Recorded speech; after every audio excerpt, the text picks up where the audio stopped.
This is the Everyday AI Show, the everyday podcast where we simplify AI and bring its power to your fingertips. Listen daily for practical advice to boost your career, business, and everyday life. If you've been paying attention in the media or on your social news feeds, you probably think that this AI bubble is bursting. That's all you've been hearing over the last couple of weeks is, hey, this AI bubble, it's not going to last. It's not going to keep going. It's going to burst. It's too big. It's going to fail. Wrong. All wrong. All right. So on today's show, we're going to be dispelling all of these myths that we've been seeing in the media, in studies, and on social media, on everyone saying that there is an AI bubble and it's going to pop. Because guess what? It's not going to pop because there is no AI bubble. This is how the world works now. All right. I'm excited for today's show. But what's going on, y'all? My name's Jordan Wilson. I'm the host of Everyday AI, and this show is for you. It is your daily live stream podcast and free daily newsletter helping us all understand AI so we can leverage it to grow our companies and to grow our careers. So if that sounds like you, then you are definitely in the right place. If you're new here, make sure if you're listening on the live stream, or if you're listening on the podcast, make sure to check out our show notes. There's always more information where you can sign up for our free daily newsletter at youreverydayai.com, as well as see related episodes. And, most importantly, you got to read the newsletter every single day. So, keeping up with the podcast or the live stream is one thing, but the newsletter is how you actually put it into practice. So make sure that you go sign up for the newsletter, and also check out our Thanks a Million giveaway. Go refer some friends to our newsletter and be entered into a drawing for your favorite large language model of choice, a year of ChatGPT or Claude or Gemini on us. So make sure to go check that out. All right, before we get into today's show, which I'm excited about, let's first talk about what's happening in the AI news. So first, Google has announced some major updates to its Gemini model and some price reductions for 1.5 Flash. So Google's AI has unveiled some significant updates and cost reductions for its Gemini 1.5 Flash model aimed at making advanced AI tools more accessible and efficient for developers. So Google has slashed the pricing for Gemini 1.5 Flash by more than 70%, making it more affordable for developers to utilize this powerful tool. Also, the new text tuning feature allows for improved performance in niche tasks, enabling more precise and effective use of the model. So Gemini 1.5 Flash now supports more than 100 languages, broadening its usability and appeal to a global audience. Also, Google AI Studio Access has been streamlined for Google Workspace accounts, simplifying the integration process for users. I'm excited about that one. We'll check that out. Also, developers can now fine-tune the base models with their own data. Huge. Enhancing performance for specific tasks and applications. So again, that is just on the Google AI Studio side, so not for front-end Google users or Gemini users, but regardless, pretty big news from Google. Next, Chinese company Wuhai is set to compete with NVIDIA in the AI chip market amidst U.S. sanctions. Pretty sure that's how it's pronounced, right? Wuhai. So Wuhai is set to launch the new Ascend 910C, a new chip aimed at rivaling NVIDIA's H100. So yes, NVIDIA has pretty much dominated the world in creating these GPU chips for generative AI, but Wuhai is set to compete. So U.S. sanctions have prevented NVIDIA from selling its advanced chips to Chinese customers. So the new 910C chip is currently being tested and is said to match the performance of NVIDIA's H100. Also, major Chinese firms like ByteDance and Baidu are reportedly interested in the chips, and expected orders have already exceeded 70,000 units, or totaling around $2 billion in new revenue. Wuhai aims to start shipping the AI chip by October, and this move could reshift the AI landscape in China offering an alternative to NVIDIA's more limited options.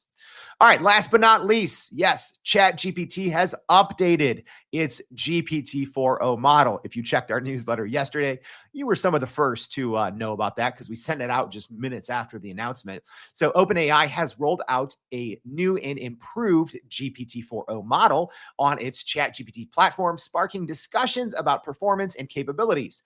So OpenAI announced the updates on its Twitter account, but we still have not seen any official word aside from them saying, yo, it's new, go check it out, it's updated. So we don't have any details yet if it's the same name, anything like that.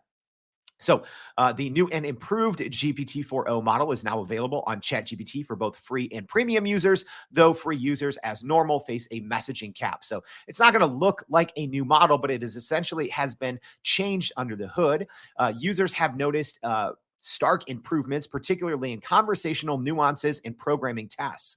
Some users have also noticed improved and more natural and human-like behavior and new multi-step reasoning functions. That's huge. Additionally, there are rumors swirling everywhere that there could either be a more formal announcement from OpenAI today, either about this new model or additional updates, such as the rumored Strawberry project. So check out our newsletter for that. Presumably, it could be coming this morning. All right, that's a lot of AI news. So let's go ahead and jump into this concept of the AI bubble. And I'm curious. If you are listening on the podcast, I always put in my email, LinkedIn information. Reach out to me. I love hearing from you. But hey, live stream audience, what do you think? Is there an actual AI bubble right now? Is it going to pop? Right? Is this generative AI movement, has it gotten too big too quickly? Is it bound to fail, or is it too big to fail? Would love to hear from our live stream audience what you think. So, Fred tuning in and Denny tuning in. Thank you all. Raul, Brian, would love to hear.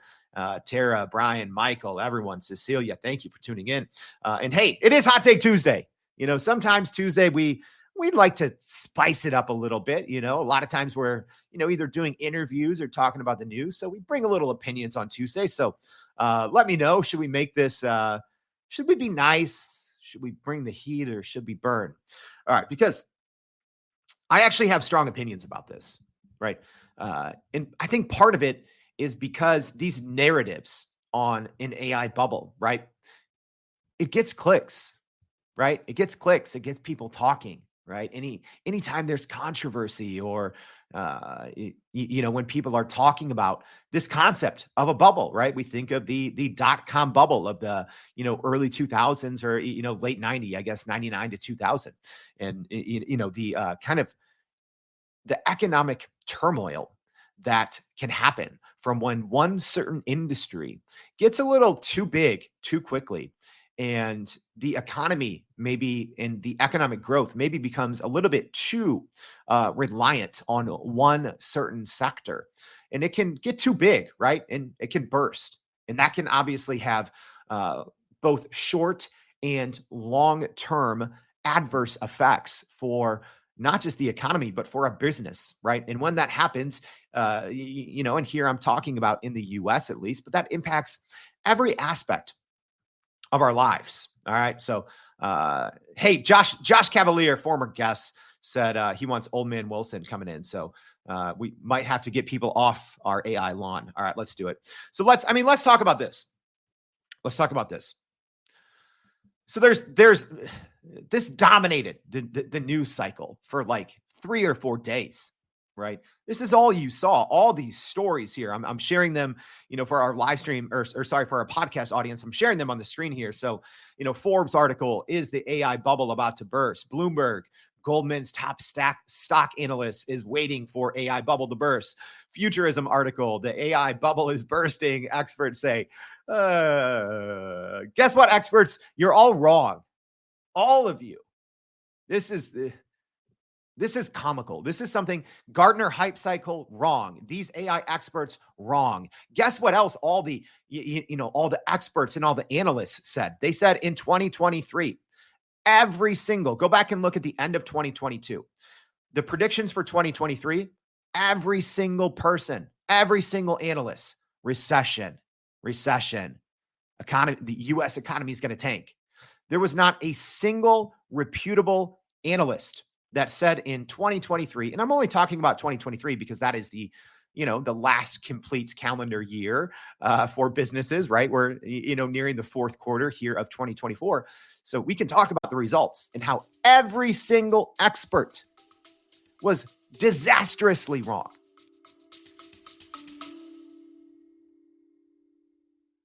Are you still running in circles trying to figure out how to actually grow your business with AI? Maybe your company has been tinkering with large language models for a year or more, but can't really get traction to find ROI on Gen AI. Hey, this is Jordan Wilson, host of this very podcast. Companies like Adobe, Microsoft, and NVIDIA have partnered with us because they trust our expertise in educating the masses around generative AI to get ahead. And some of the most innovative companies in the country hire us to help with their AI strategy and to train hundreds of their employees on how to use Gen AI. So whether you're looking for ChatGPT training for thousands or just need help building your front-end AI strategy, you can partner with us too, just like some of the biggest companies in the world do. Go to youreverydayai.com/partner to get in contact with our team, or you can just click on the partner section of our website. We'll help you stop running in those AI circles and help get your team ahead and build a straight path to ROI on Gen AI. Disastrously wrong. And I started Everyday AI about in the second quarter of 2023. And I said, no, they're all wrong. And 2023 was a great economic year here in the US. And so far, 2024 has been as well. However, these headlines spread like wildfire. Okay. Because here's what's happening. And, I'm going to be sharing about this here as we go over kind of these 6 common misconceptions or 6 trains of thoughts that I want to address that the quote unquote experts are completely wrong about. All right. And one of them has to do with just how lopsided the economy is right now on the top end with generative AI companies. This hasn't happened before. And like always, y'all, I'm bringing receipts. All right. On Hot Take Tuesdays, I come in with opinions and, normally I spout off and, come in with some hot takes and tell a bunch of smart people that are probably smarter than me. I tell them they're wrong. But guess what? Hey, on Hot Take Tuesdays, I'm not saying I'm batting 1,000, but I'm batting better than everyone else, right? I come with receipts. I come with research and, I come with logic. And, I've been lucky enough here at Everyday AI to talk with literally the smartest people in the world and bringing on great guests for you all to speak with. And the experts are wrong. I'm sorry. All right, let's start diving in. All right.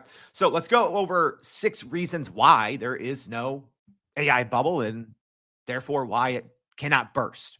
All right. So here's what everyone is wrong about. So first and foremost, it's looking at these momentary trillion-dollar losses in market swings. All right. Because that's what started. That's what started this wave. And it was everywhere for a couple of days, right? It was dominating. You turn on the news at night. It was on the news. When you go to your social feed, this is what everyone was talking about. It dominated the conversation. And part of it, right? And I'm a former journalist. I know how news cycles work, right? One big journalist, tries to hop on a trend early. They write a scathing article. Everyone else follows suit, right? The newsroom editor say, hey, did you see this by Forbes? Why didn't we have this, right? And then that goes to all the TV stations, the radio stations, the online publications. Then everyone's writing about it, right? It's like, oh, how could you not foresee this? And everyone wants to be a futurist, right? Everyone wants to be a thought leader and try to identify trends. And, so it's easy, but it's lazy work. Y'all are lazy. Seriously. You can't look at a momentary swing and then try to run this narrative and push this narrative that, oh, AI is actually in a bubble and it's going to burst. No, it's not. No, it's not. Let's look. Here's what caused the chaos, y'all. All right. So podcast audience, I have I'm talking about the S&P here. So, one of the major indexes here in the U.S. we have the Nasdaq, we have the Dow, we have the S&P. I talk about the S&P 500 a lot. It's probably at least when I'm talking about the economy, I like to talk about the S&P. Right? You pick your index and stick with it. We talk about the S&P here on Everyday AI. So this is what set everyone off. Right? So I have the past month trend here. All right, and a 5% loss. Right? A 5% loss over the last month. Everyone's losing their noodles, right? Because there was a huge 2-day slide about 10 days ago. And what happened is we had multiple days of $1 trillion losses, right? The US economy lost trillions with an S of dollars. And everyone, like I said, everyone was in a frenzy. All right. But perspective is important. All right. Because guess what? Obviously, in the last week, we've already gained back about half of what was lost. Okay. And then put it in perspective, y'all. Put it in perspective. Over the past year, the S&P is up 20%, right? Which when you look historically over the last 50 years, very rarely does a major index go up by 20% in a year, right? Generally, it's normal to go up, aside from if you're in a recession, but for the most part, you're looking at 4 to 8%, 4 to 8% gains, right? We've been spoiled as of 2021. We've seen huge gains year over year. Perspective is important. All right. So yeah, I'm talking to you journalists. I'm talking to you social media influencer that sees these headlines and writes in an ill-informed post. Y'all are looking dumb. Stop. All right. Use perspective. Don't freak out. It's so important to be educated. We have, especially with AI, we have all the tools to be educated. Yet people see these headlines and they lose their noodles. They start selling off their 401k. Oh my gosh, the AI bubble's going to burst. The economy's going to tank. No, be patient. Be patient and use perspective. All right. Actually, before we move on to that, I want to talk about, there's always going to be big losses. We're going to go through, and I'm not a financial advisor, blah, blah, blah, disclaimer, go talk to your financial advisor, whatever, right? Because the US economy is so top end heavy, we are going to see those kind of swings, right?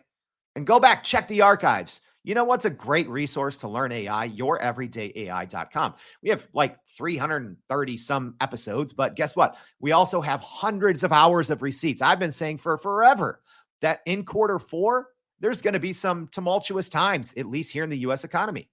All right.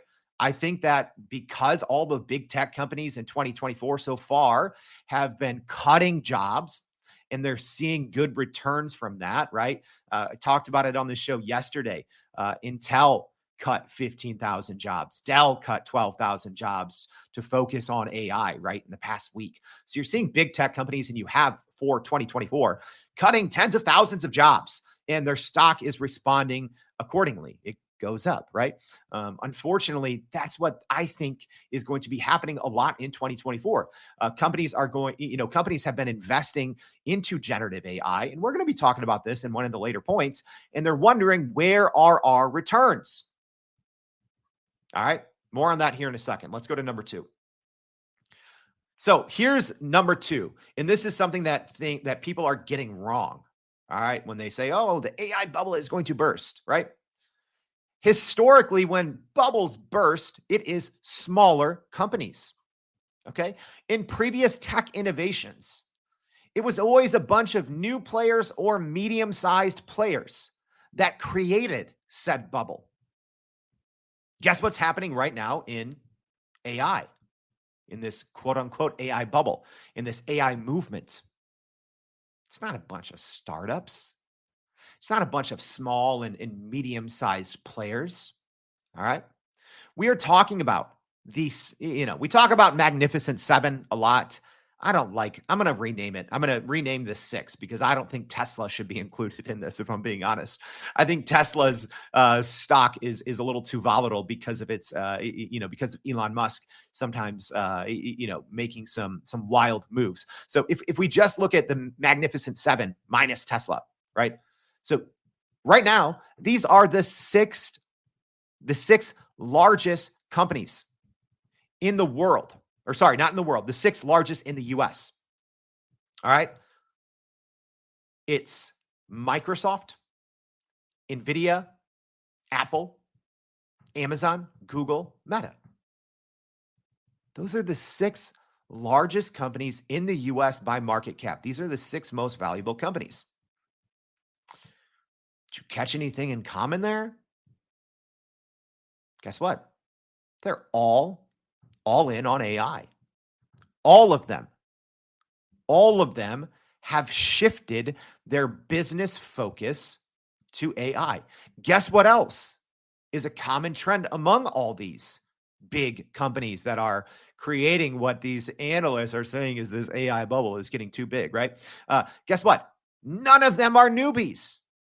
Almost all of these companies have been around and fairly dominant for 15, 20, 25 years, right? Meta, Microsoft, Google, Amazon, and NVIDIA, Apple, right? For the most part, they've all been household names for 15, 20, 25 years. Okay. Yeah, we got receipts, y'all. Let's look at the dot-com era, right? Let's look at the last, so this is 24 years ago, about a quarter century ago. And that's what everyone's comparing AI to right now. Okay. What was that bubble comprised of? It was smaller companies, right? Companies that would be considered startups.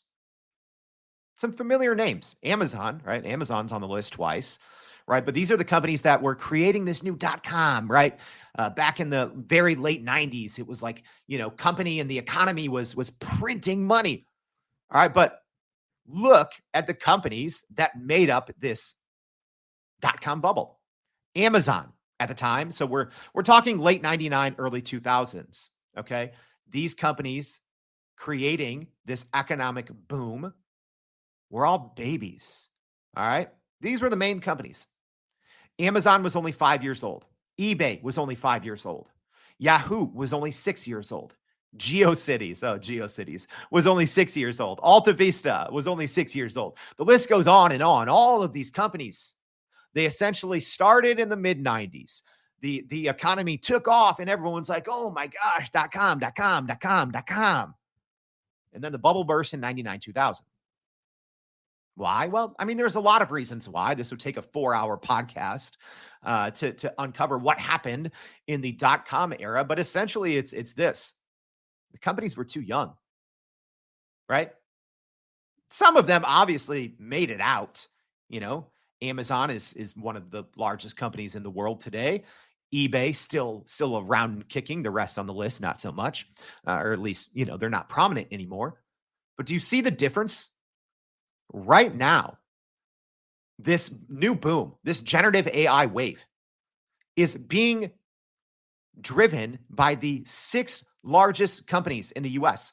At the time, the companies that created the .com bubble, I mean, they might sound like household names, but they weren't.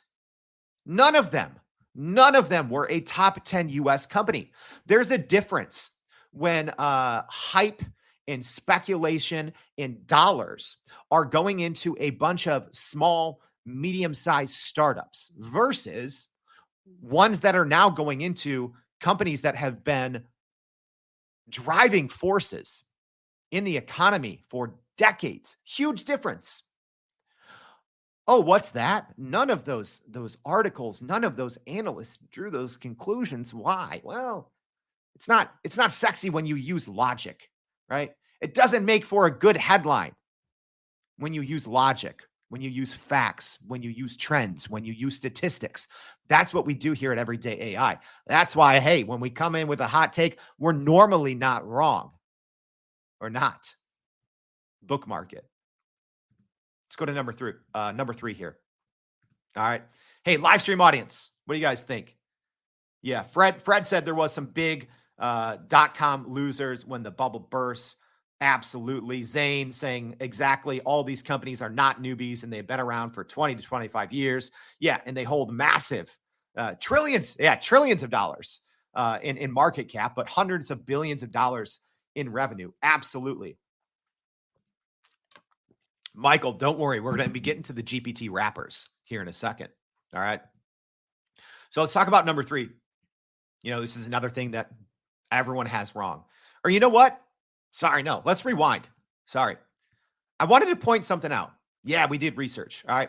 So right now, the generative AI wave, and I talked about, there has been no time in history where the top 5 companies have been essentially competing in the same sector, in the same space.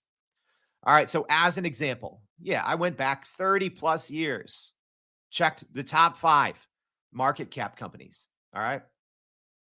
There's always been a diversity of companies, right? So let's look at 2010. All right, let's hit rewind. Number 1, ExxonMobil. Number 2, Apple. Number 3, Microsoft. Number 4, Berkshire Hathaway. Number 5, Walmart stores, right? Diversity there at the top, right? You have 1 oil, you have 2 tech, you have 1 investment holdings, and then you have Walmart, merchandise retail. All right. Let's look at 1990. Yeah, I checked every 5 years for the last 50 years. All right. 1990, GE, General Electric. 2, Exxon. 3, IBM. 4, Coca-Cola. 5, Philip Morris. So you might think that I'm making the opposite point, right? Like, oh, Jordan, it looks like every single large company is playing in generative AI. That just proves it's a bubble. No, it doesn't. No, it doesn't. This has literally never happened. It's literally never happened. It's never happened that the top 5 or 6 most valuable companies in the US have all been investing and have been singularly focused on the same thing. That is not sign of a bubble that is about to burst. That is a sign of mature companies.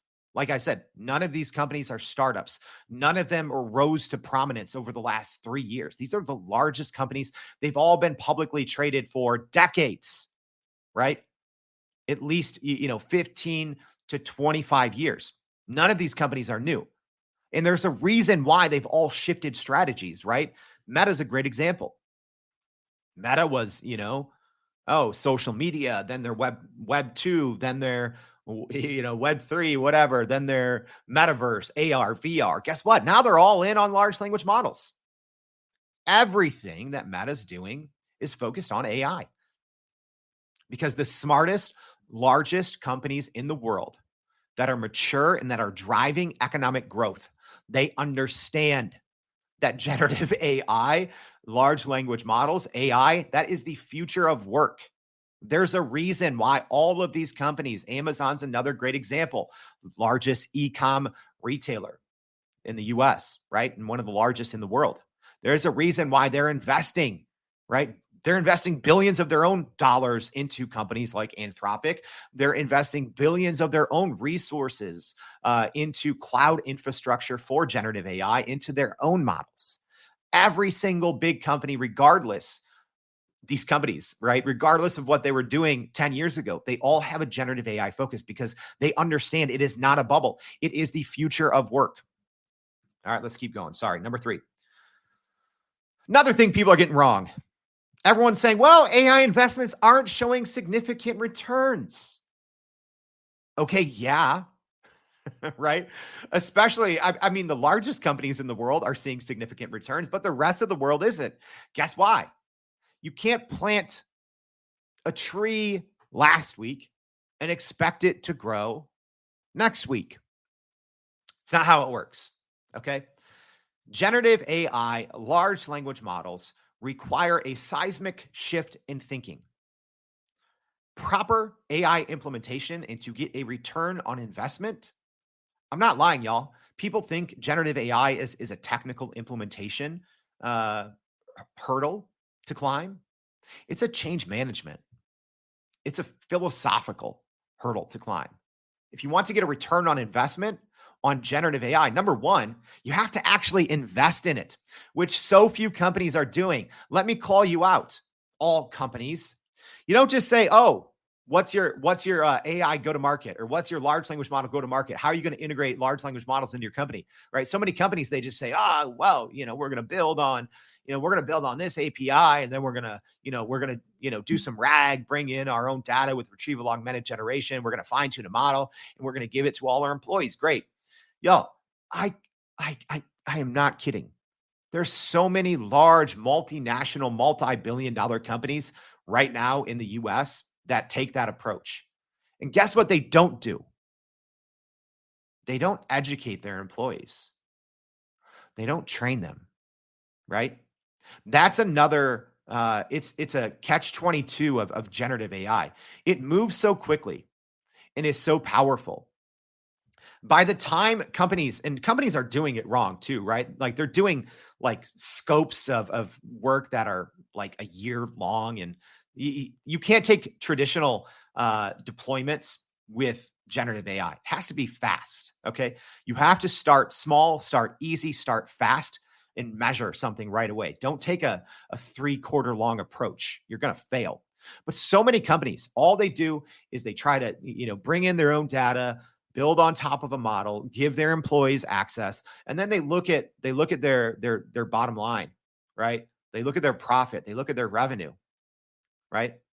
It's literally like dropping a seed on the carpet and then just like rubbing your hands together and being like, "I can't wait till this grows into a tree." No, y'all are wrong.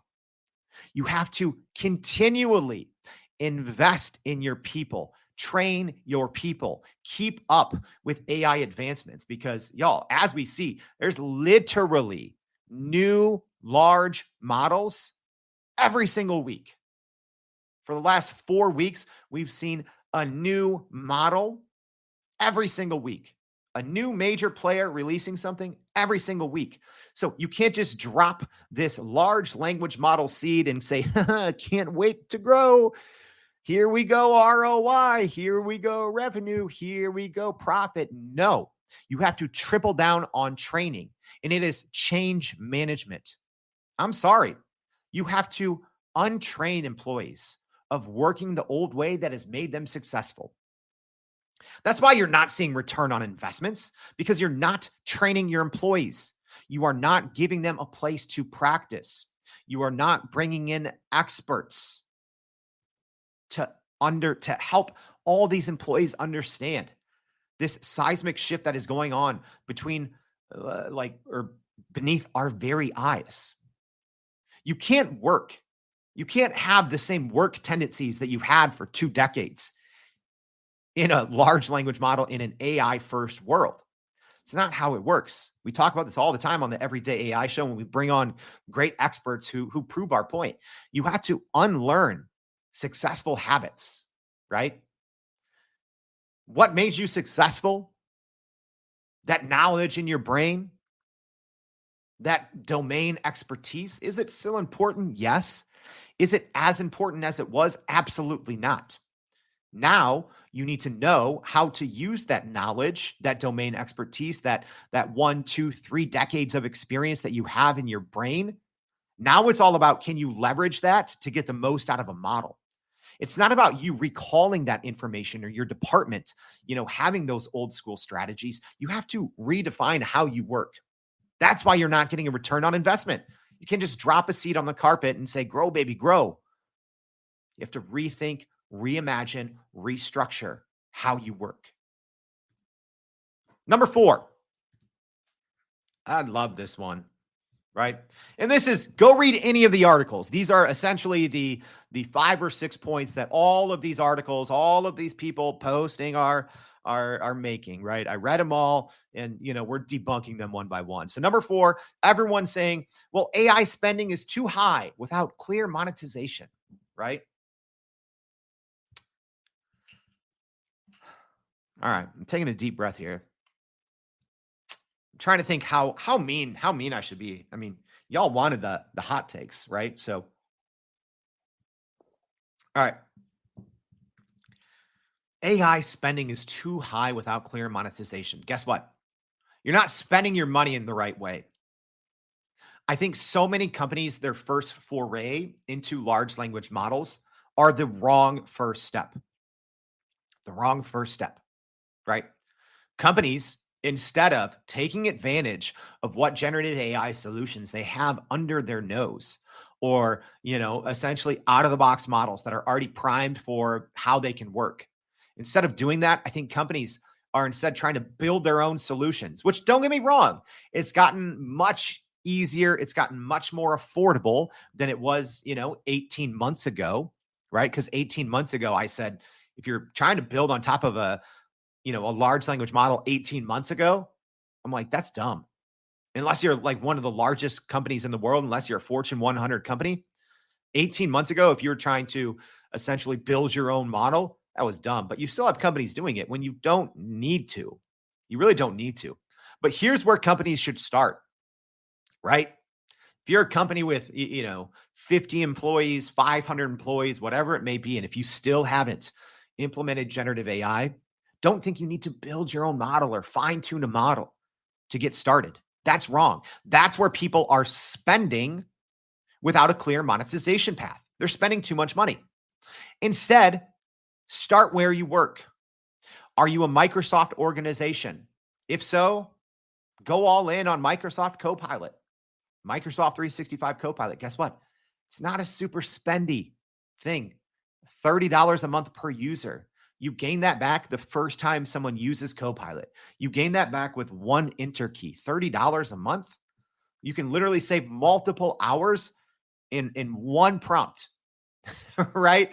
One prompt as an example in Microsoft 365 Copilot, right? When you're looking at a spreadsheet and you're like, oh man, I got to turn this spreadsheet into a PowerPoint and I have to do a bunch of research, right?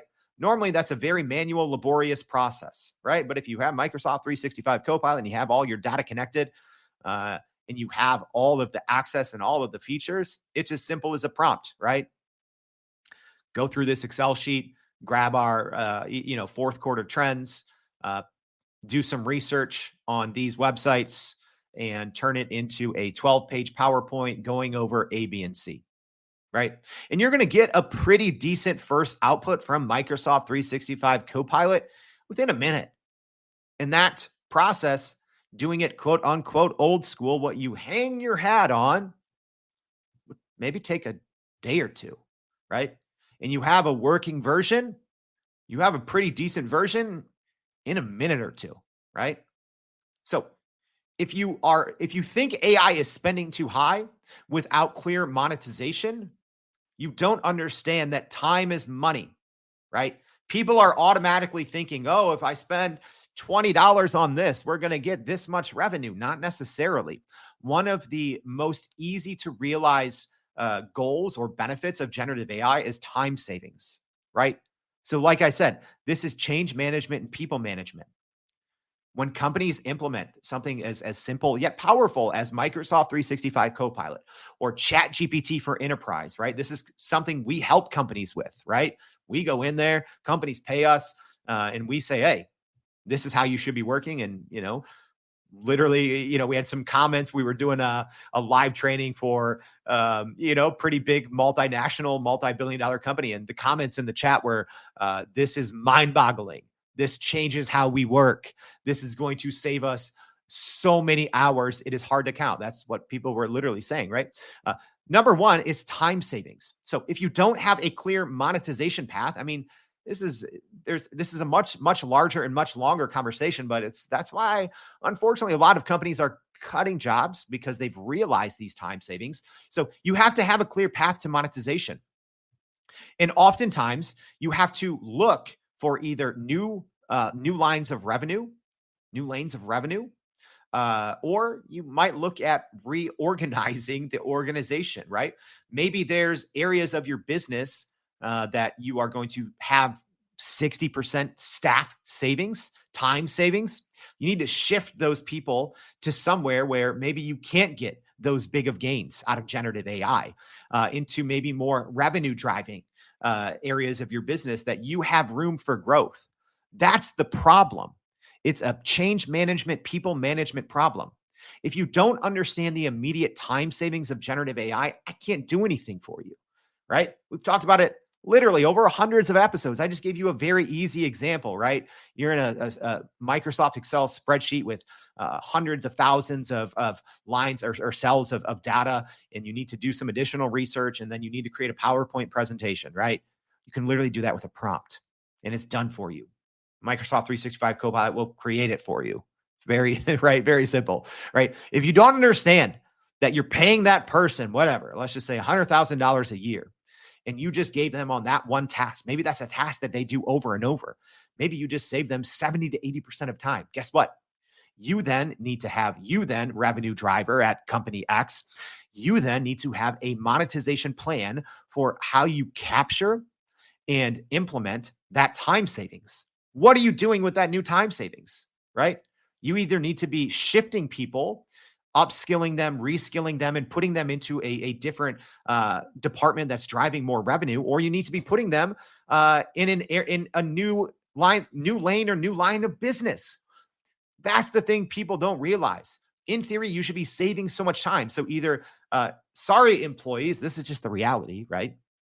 You should either be doing double the work that you were pre-generative AI, or you need to start taking half of your people and reskilling them, upskilling them, and putting them in other departments. There you go. I know it's easier said than done, but solve your monetization problem, Sherlock. Number 5. Everyone's saying AI might just be an overhyped tech bubble. Dead wrong. Dead wrong. AI isn't a feature. All right? It's how we work. You could even make an argument, right? Oh, the dot-com tech bubble or the dot-com bubble. Look what happened. It popped. I mean, did it? Sure, maybe some of the stocks popped, but that's how we work. Guess what? You are going to a dot-com, right? Or a desktop app version of a dot-com for everything you do, right? Technically, your email is a dot-com, right? Maybe your shared documents that you're collaborating on, .com. Your CRM is a .com, right? Your outreach for sales, .com. The programs you're using for marketing, .com. How you're growing your business with different advertising platforms, .com. You know, business isn't a phone book and a telephone anymore. It is a .com. So was there a .com burst? Yes, there was. But guess what? It's still how we work. The same is with generative AI.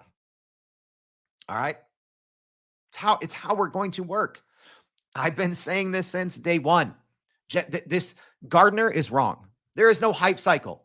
AI isn't hype. You can't plan it on a curve and say, oh, well, here we are at the trough of disillusionment. No, this is how we're going to work. Bookmark it, right? Whether it's in 3 months, 3 years, doesn't matter. If you're not already using generative AI like you're using a .com, you will be soon. Because guess what? All the .coms are moving to generative AI, right? You're like, I spend all my time in Salesforce. Salesforce will never be generative AI. Yes, it is. Look at their Einstein platform, right? Every single place where you work, every single piece of software that you use, every single CRM, ERP, SaaS, blah, blah, blah, alphabet soup, it's all going generative AI. So if you think AI is a bubble, no, it's not. And just wait till we get these more capable models, autonomous agents. Just wait. Generative AI is everywhere. It's not a bubble. Last but not least, y'all. And hey, if you do have any questions or comments, get them in now. I'll see if there's any questions to answer. All right. Cecilia's spot on, saying it's all about the allocation of resources. Absolutely. All right. Dr. Harvey Castro back in it. Good to see you. All right. Number 6, AI startups getting gobbled up doesn't mean the bubble's bursting. All right. Yeah. Here's another thing. All these articles, right? Oh, AI bubble's going to burst. Good job, reporter that didn't do any work and that doesn't know how AI works. All these articles, everyone saying, oh, AI is going to burst. Look at these, look at these AI startups. So many of them are going out of business. They're cash strapped, right? Guess what? It's just big tech gobbling up the market share. A good example, and I had back in October of last year, so I'll try to, put this show in the show notes as well. Had a receipt-filled episode talking about how most AI startups are going to die. And guess what? That's played out. There's been probably tens of thousands of quote unquote AI startups, little guys that have just died. Because guess what? Large language models, your Gemini, your Claude, your ChatGPT, your Amazon Q, sure, right? Whatever you want to throw in there. Your Copilot from Microsoft, right? All of these big tech behemoths are essentially just integrating new features and new functionalities, right? So it's not that when these, probably hundreds and thousands of AI startups are dying, that's not a sign of a bubble bursting. That's a sign of you ignoring the writing on the wall. I've been screaming it for years, well, a year at least, right? That AI startups are going to die, number one. Number two, that means nothing.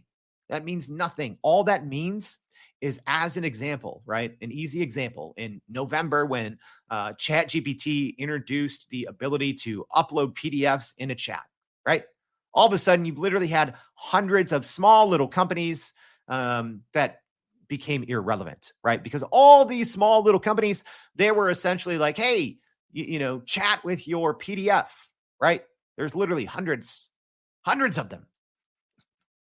Some were just small little projects. Some were doing 7 figures in revenue, right? At least according to reports. And most of them are gone now. Doesn't mean the AI bubble bursted.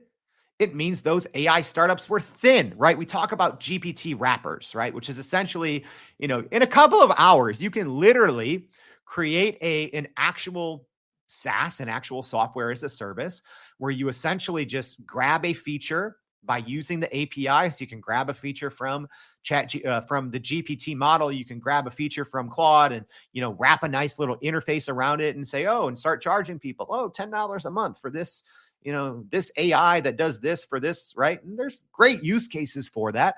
But so many of these, they're just moatless AI startups. They're essentially wrappers that, hey, as soon as any of these large language models integrates this new feature, it makes these 10 companies, these 50 companies, these 500 companies essentially obsolete. Because if that is all your little company was doing, if you are just a chat with your PDF company, you're gonna die, right?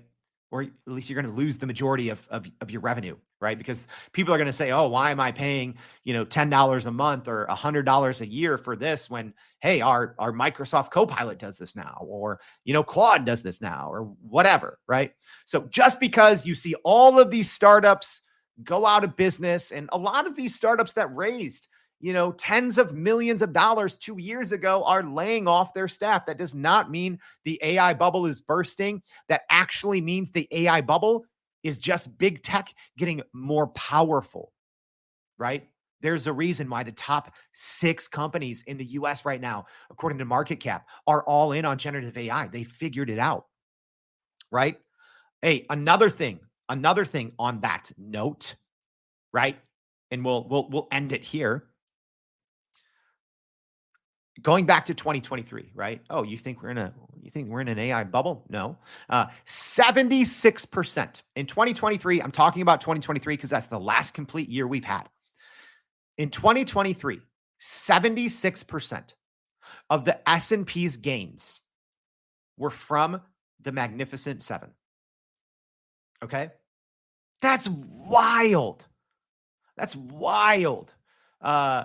Before that, you could look at any year, and I believe it was more like 30% was the biggest year before that any 7 single stocks in the S&P. The largest before that was 30%. 30% of the gains, right? What that tells me is right now, generative AI, and I've said this so many times, generative AI is powering the US economy. That's why we're not going to have any meaningful legislation, because most smart people understand that generative AI is far too important for the US economy to ever legislate it. It will be regulated, it will not be legislated. Okay. And when you have the 6 largest companies in the US all going all in on AI over the last 5 years, they've reprioritized their entire business models. We're talking trillion-dollar companies on AI. Not because it's a bubble, because it's the future of work. Stop believing all that nonsense. There is no bubble. It won't be bursting. All right, y'all.